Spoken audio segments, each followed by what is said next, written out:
Saludos, estimados. Hoy vamos a seguir con la parte 2 de nuestro estudio sobre Marx, particularmente sobre el texto, sobre las tesis sobre Feuerbach, capítulo número 1 sobre la ideología alemana. Ahora vamos a ver la segunda parte del capítulo número 1. Posiblemente no la terminemos de ver toda la segunda parte en este video, pero en el subsiguiente vamos a ver la segunda y la tercera parte. Sin duda lo terminamos en 2 videos. En lo que estábamos discutiendo en la clase anterior obedece a la crítica que Marx hace hacia la ideología alemana, caracterizándola por la ideología que Hegel propone, donde tenemos a la conciencia como determinante de la realidad y no la realidad como determinante de la conciencia. Entonces aquí encontramos la inversión de Marx. La realidad, lo material, determina la percepción del individuo. Ahora, ¿qué implicaciones tiene eso para la vida, para el individuo que se encuentra ante la problemática de la no libertad? ¿Qué implica eso para la palabra libertad? Desde el argot de las tradiciones que se caracterizan por liberar a la mente del cuerpo y ver al cuerpo como un estado negativo de la realidad, donde encontramos a la mente por encima del cuerpo en una escala jerárquica, hasta como antagonistas, como el lado positivo y el lado negativo. La liberación se encuentra en la determinación de la mente. Así como es nuestra percepción del mundo, el mundo se nos presenta. Se escucha mucho de esto en algo muy similar a la autoayuda o dentro de las religiones populares o tradicionales, por lo menos dentro de nuestro ambiente, en el que se argumenta que si uno hace una cierta cantidad de pasos espirituales, uno se va a liberar, ¿no? Podemos encontrar la libertad en Dios si lo aceptamos en nuestro corazón o hacemos unos cuantos rituales o algún tipo de tendencia espiritual, y eso nos va a presentar una libertad de índole mental, que podríamos catalogar como espiritual. Esa es la libertad que usualmente se nos vende. Sin duda hay mecanismos psicológicos que nos ayudan y nos facilitan para apreciar el mundo, para acercarnos a él, con una problemática no tan enunciada, no elevando la problemática por encima de cómo se encuentra. Pero lo que nos sostiene Marx en este texto es que la libertad debe ser real. La libertad no se encuentra encapsulada en la imaginación o en la apreciación del mundo por parte del sujeto. La realidad es real, no mental. Por eso, lo que Marx cataloga como materialismo práctico,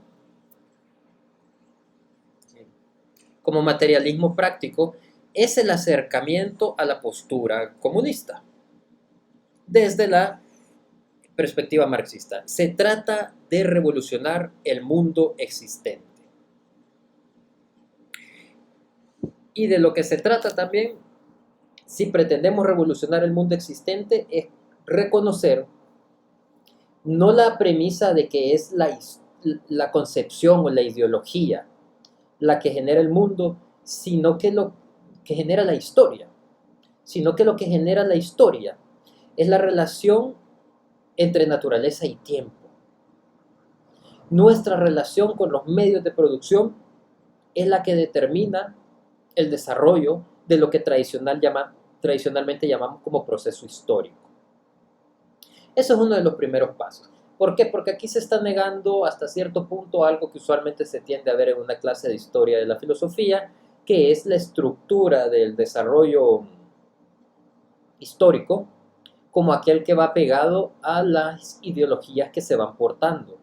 Entonces uno dice, bueno, Sócrates dijo eso, después Platón y después Aristóteles, y así van escalando. Y estos son pues los pináculos que han modificado a la realidad.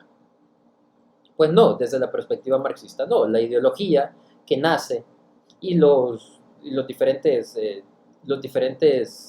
las diferentes perspectivas ideológicas obedecen a la relación que se tiene con los medios de producción y el avance de los mismos. Ahora, aquí volvemos, ya tenemos este punto. La historia interpretémosla como la relación con los medios de producción. La liberación debe ser real, no mental. Y esto es lo que caracteriza al materialista práctico, que se caracteriza por ser un comunista, cuyo fin es revolucionar al mundo existente. Entonces la liberación no es mental, no es un proceso de paz o iluminación, sino que es un proceso de cambio que se caracteriza por modificar lo que nosotros llamamos como los medios de producción, que son las tres premisas que mencionamos antes. Ahora miremos estas tres premisas desde otra estructura lingüística. La primera premisa, que sostiene que existe el antropos o el hombre en relación con la naturaleza. No el antropos o el hombre en un espacio aislado. Entonces la primera premisa aquí es, existe el antropos y las condiciones para vivir de ese antropos. Esta es otra forma de interpretar esa premisa, que la podemos encontrar en la tercera parte de la segunda parte del primer capítulo, que dice relaciones históricas primarias o aspectos básicos de la actividad social. Producción de medios de subsistencia, creación de nuevas necesidades, reproducción del hombre, la familia, relación social y conciencia. La segunda premisa es, al satisfacer las necesidades anteriores, creamos más necesidades. Que esto obedece a la segunda premisa del primer capítulo, que es que el hombre se encuentra determinado por su correlación con la naturaleza. Y naturaleza entendiéndola como aquello que nos permite desenvolvernos en el mundo, lo que nos rodea. Entonces, nuestro acercamiento a la satisfacción de estas necesidades genera nuevas necesidades. ¿Por qué genera nuevas necesidades? Porque como se mencionó antes, al crear una nueva técnica de producción, se crea un nuevo subgrupo que se encarga de esa nueva técnica de producción para satisfacer esa nueva necesidad. Y la tercera premisa es la de la reproducción, es la de la multiplicación, es la de la producción. Dice, la primera premisa que nos permite ese aspecto de procreación es precisamente la reproducción sexual. La misma multiplicación de lo que se cataloga como el ser humano o la relación familiar crea nuevas necesidades. Vemos, se multiplica el ser humano para satisfacer, no sé, la recolección de frambuesas, por decir algo. Entonces, se encuentra el hombre ante la mujer y ambos pues generan un vástago, ¿no? Y estas tres dimensiones son subdivisiones o divisiones del trabajo dentro de la dimensión de la recolección de frambuesas, con diferentes consumos calóricos y con diferentes escalas jerárquicas, particularmente en una etapa primitiva. Entonces, al tratar de satisfacer la recolección de frambuesas y al multiplicar el ser humano, se crean estas nuevas subdivisiones, que son en un estilo primitivo lo que entendemos como división de trabajo. Lo particular de esta última subdivisión, de esta última premisa, que es la de la reproducción, es que obedece a dos dimensiones inmediatas, la social, porque crea estas nuevas escalas, división de trabajo, etc., y a la natural, que obedece a la reproducción y a los medios inmediatos que tenemos aquí. ¿Y por qué es importante ver esto? Cuando hablamos de estas tres premisas, Marx en cierto momento aclara que estas premisas no tenemos que verlas como peldaños o como pasos, sino que son tres momentos que se dan en uno solo. Son tres aspectos de nuestra correlación con los medios de producción. En este momento, tres aspectos de índole primitiva, pero que podemos ver cómo se van acrecentando con el tiempo. Ahora, miremos lo que encontramos aquí, dentro del argumento marxista. Bueno, recuerden que nuestro punto es tratar de llegar a una liberación total, una liberación real. La pregunta es liberarnos de qué. Y hasta cierto punto, no, un punto total, la liberación de qué se encuentra en estas tres premisas. Y más adelante vamos a ver. Pero lo que hay que observar es que ante la reproducción sexual encontramos la primera división del trabajo.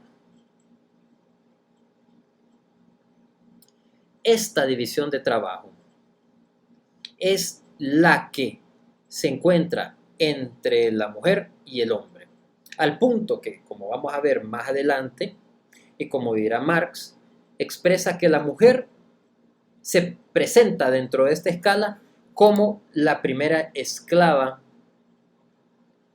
en la estructura social y económica del antropos. Históricamente, el primer ejercicio de esclavitud, desde la perspectiva marxista, lo lleva a cabo el hombre hacia la mujer y hacia sus hijos.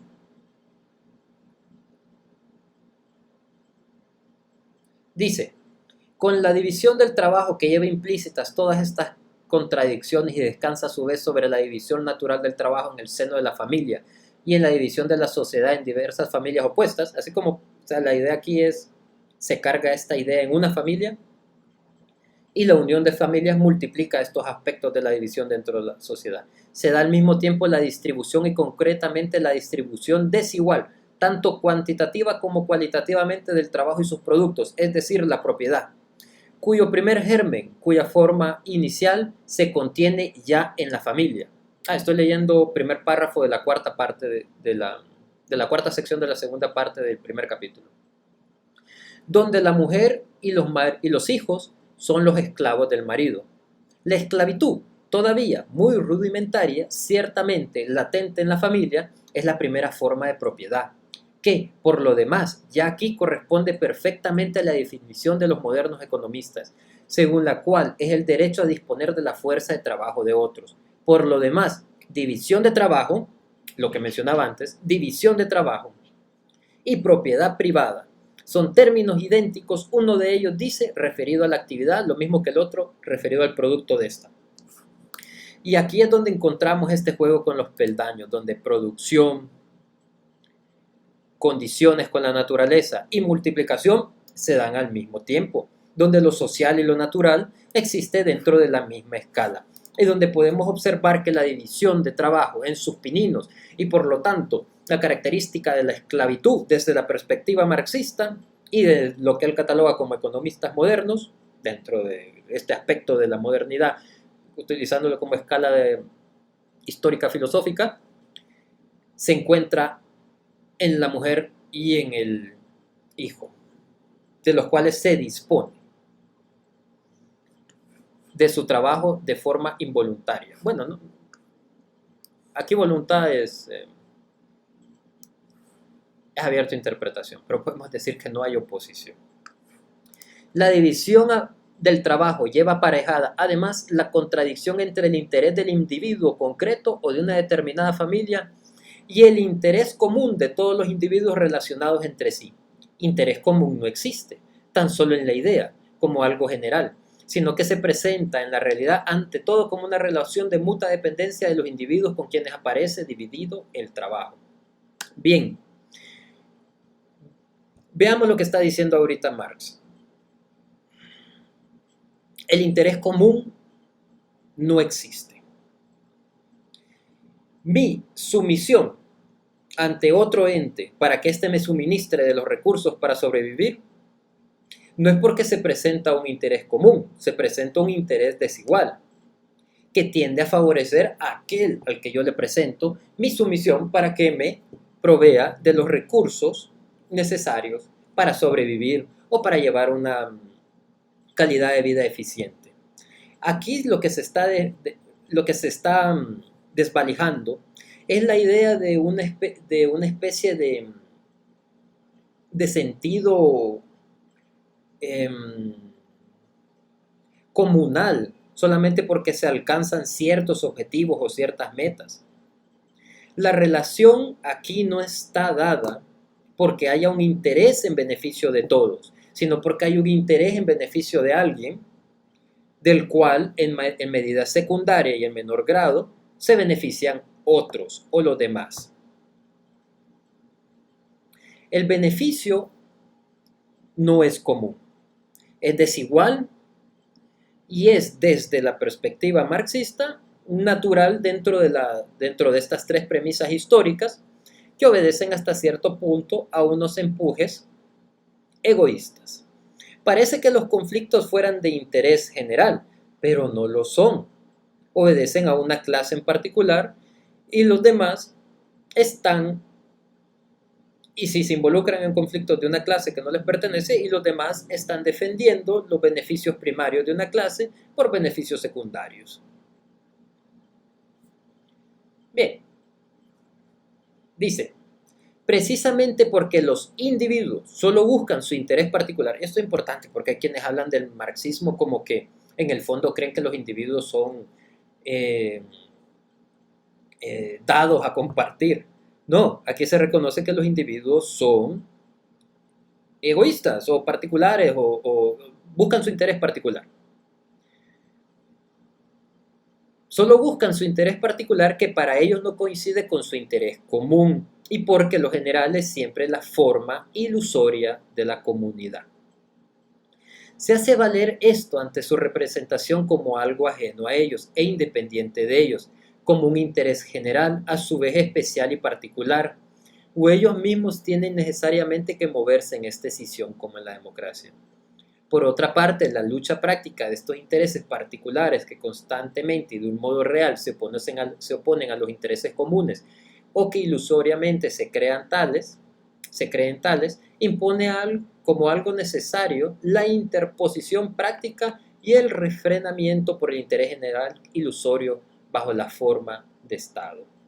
Y aquí es donde vemos también la crítica a esta estructura estatal que, como mencioné antes, en Marx no encontramos un estatismo, pero la evocación del egoísmo desigual y particular, miren, anulen esta palabra egoísmo, digamos interés particular, se encuentra reflejada en el Estado, en la cual aquellos que poseen una fuerza para imponer sus intereses particulares,